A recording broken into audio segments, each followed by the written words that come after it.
Chapter 18. You're a hypocrite, Charles Wesley.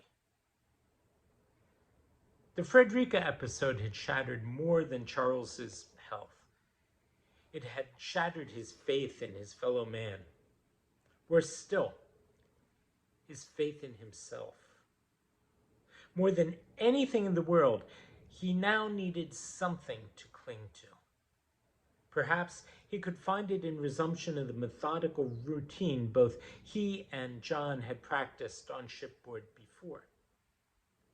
The Hannah, he knew, was not a passenger ship like the Simmons.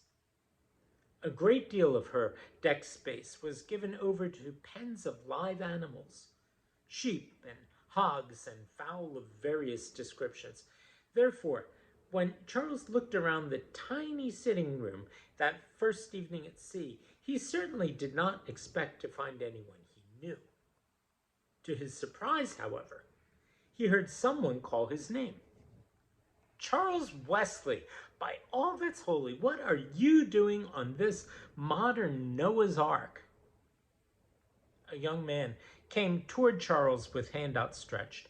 Charles recognized him as a self-styled disciple of John's, a man named Appy. "I carry messages from Governor Oglethorpe to the colony trustees in London," said Charles. "And what do you, sir?" "Oh," said Appy, "illness in my family necessitates the trip." Charles, ever ready to comfort the sorrowful, said immediately, "I will pray for the recovery of the invalid, if God be willing." Appy looked him over shrewdly. "Looks to me as if someone ought to pray for you. Perhaps the sea air will prove beneficial." "Perhaps," said Charles, somewhat taken aback by Appy's offhand manner. "Was life in Frederica that much worse than in Savannah?" Appy persisted. "We all wondered when your brother John was summoned to take a hand." "I was ill," said Charles, "and I longed to see my brother." "I, for one, was surprised to hear you'd call for him," said Appy. "I thought you'd be glad to be out from under his shadow." "I was ill," repeated Charles. "Was it so unnatural to want my brother at my bedside? Aren't you, in fact, going all the way back to England on a similar errand?" To that question, Appy seemed to have no ready reply. And shortly, both men went to bed. The next day, Charles rose early. After remaining for some time on his knees in prayer, he arose and reached for his journal. He intended to set down in it the schedule by which he planned to order his life on shipboard. The journal opened, however, at a page he had written in Frederica, and in spite of himself, Charles reread it. "Mrs. Welch grows more and more like Mrs. Hawkins. Declares she will not longer be priest-ridden, jests about prayer." Charles put his head in his hands. Oh, there were warnings of trouble before Mrs. Hawkins went to Oglethorpe with her tale. Warnings he himself had set down in black and white. He had accused John of blindness. Why had he not had the wisdom to see himself? He put down his journal and reached instead for his Bible, the same well-worn book he had consulted at Oxford when Samuel had accused him of leaving God out of his life. Somewhere there was a passage about seeing clearly. He found it in the same chapter of Matthew that had reminded him about the narrow and wide gates. "Why do you see the speck that's in your brother's eye, but do not notice the log that is in your own eye?" He read on, cringing at the words that followed, feeling as if the Lord was speaking just to him saying, "You hypocrite."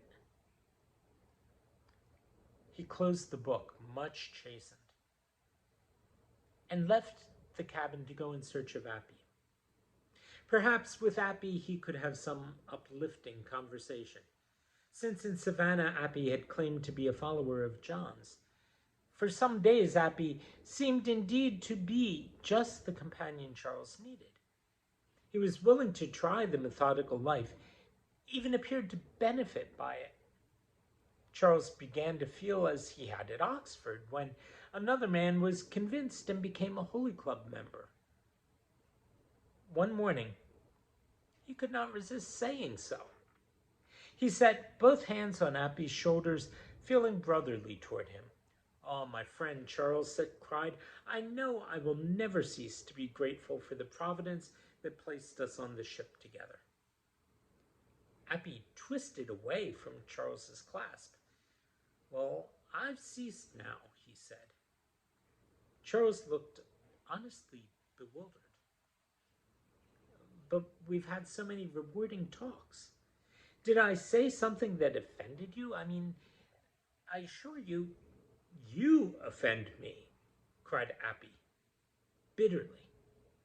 "The things you do to prove to yourself how holy you are.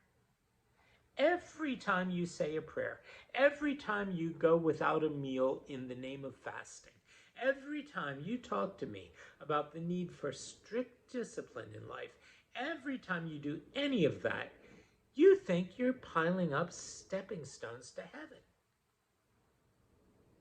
Charles's mouth trembled. But to save his life, he could not say a word. His silence seemed to infuriate Appy even more. "The fact of the matter is, you're a hypocrite, Charles Wesley. Now, get away from me."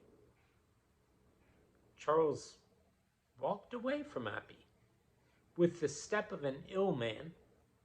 And in truth, Appy's words had made him ill. His stomach, always unreliable, soon pained him unbearably. Before much time had passed, he was once again suffering from an attack of dysentery that confined him to his bed. As he tossed from side to side, Charles was tormented by the accusation Appy had flung at him. He pounded his hard pillow with his fists, trying to beat away the words, but he could not. However cruelly he had had to learn, it was true. He had no faith that God would save him unless he proved himself worthy. He believed he had to, as Appy had charged, pile up stepping stones to heaven. He had always believed it. Was he wrong? As the fever took hold of him, Charles seemed to see the words of the hymns he had written in Georgia jump before his eyes. "I know that my Redeemer lives and ever prays for me." And the most recent one, "A charge to keep I have, a God to glorify, a never dying soul to save, and fit it for the sky."